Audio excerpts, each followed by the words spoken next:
রেলে চাকরি করে দেওয়ার নামে প্রতারণা, ভুয়ো ইন্টারভিউ নিতে গিয়ে গ্রেপ্তার হলেন এক মহিলা সহ 5 জন। জানা গেছে পশ্চিম মেদিনীপুর জেলার খড়গপুর পৌরসভার 15 নম্বর ওয়ার্ডের ইয়ং ম্যান অ্যাসোসিয়েশন ক্লাবে রাজ্যের বিভিন্ন প্রান্ত থেকে বেশ কয়েকজন জড়ো হয়েছিলেন রেলের বিভিন্ন পদে চাকরির ইন্টারভিউ দেবেন বলে। এলাকার বাসিন্দারা বিষয়টি বুঝতে পেরে খড়গপুর টাউন থানার পুলিশকে খবর দেন। পুলিশ এসে 15 নম্বর ওয়ার্ডের ইয়ং অ্যাসোসিয়েশন ক্লাবের থেকে এক মহিলা সহ 5 জনকে গ্রেপ্তার করে। অভিযুক্তরা হলেন মুকেশ কুমার মিলন, বিহারের বাসিন্দা শিবপ্রসাদ দাস। খড়গপুরের বাসিন্দা শিবপ্রসাদের গাড়িতে আবার international human rights cell board লাগানো ছিল, তাতে লেখা হিউম্যান রাইটস অ্যাসোসিয়েশনের প্রেসিডেন্ট।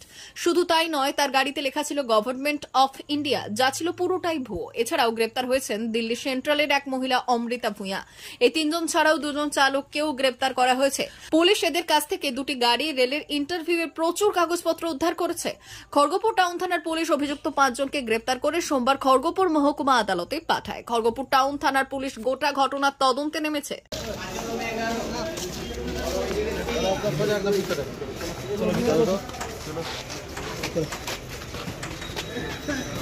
একদম ভিতরে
na